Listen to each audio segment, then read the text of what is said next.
Help for the family. Helping your child deal with puberty.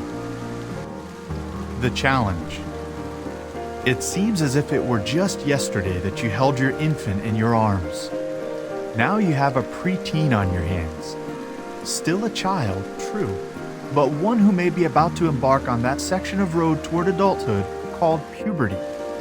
How can you help your son or daughter deal with this confusing and sometimes traumatic transition into sexual maturity? What you should know. Puberty has its own timetable. It can begin as early as age 8 or as late as the mid-teens. The range of normal puberty is wide, says the book Letting Go with Love and Confidence. Puberty can bring insecurity. Adolescents can be highly sensitive about how they come across to others. I became conscious of how I looked and acted, recalls a young man named Jared. When I was around others, I'd wonder if they thought I was weird. Self-confidence can plummet even further if acne develops. I felt that my face was under attack, recalls 17-year-old Kelly. I remember crying and calling myself ugly. Early bloomers face special challenges. This is particularly true of girls, as they might be teased when they develop breasts or curves. They're also at risk of attracting the attention of older boys who are more apt to be sexually experienced, says the book A Parent's Guide to the Teen Years. Puberty does not mean maturity.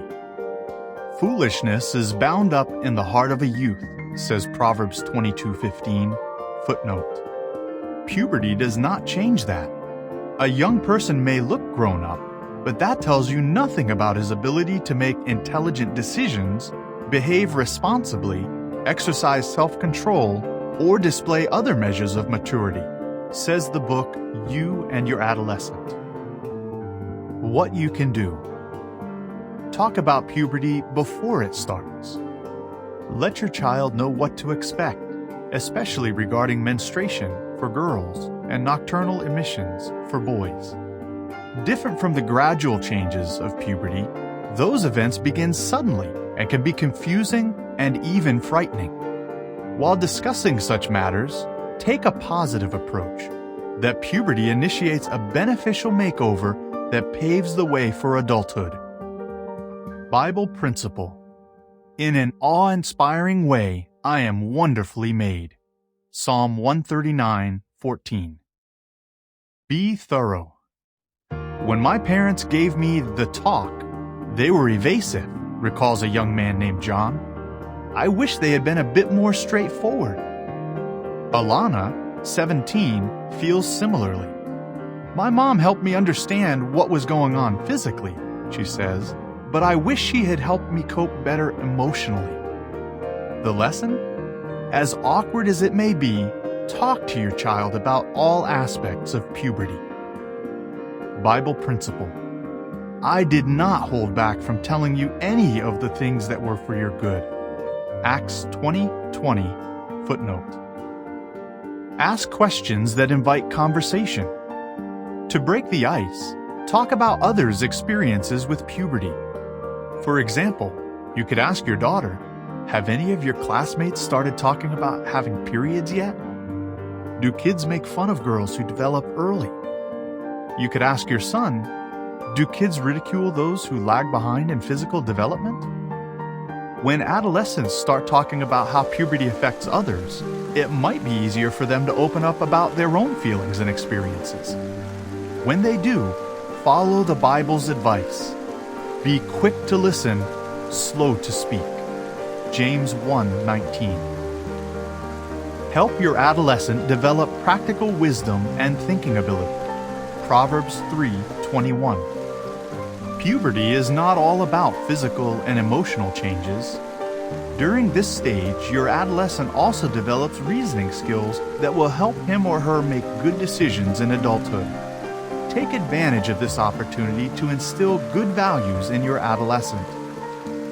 Bible principle. Mature people have their powers of discernment trained to distinguish both right and wrong. Hebrews 5:14. Do not give up. Many young people seem reluctant to talk to their parents about puberty, but do not be fooled.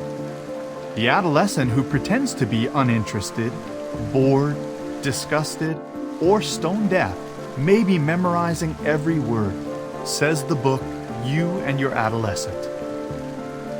The following is supplementary information. My parents were very supportive when I went through puberty, especially my mom. She took the time to explain everything to me. I knew exactly what was coming and what to expect, so I never felt shocked when I hit that stage. On top of that, my mom made sure that I always felt comfortable talking to her. My parents made the awkwardness easier for me to handle. Marie, 16. My parents worked with me. For example, they tried to respect my privacy because they knew the whole experience was embarrassing for me.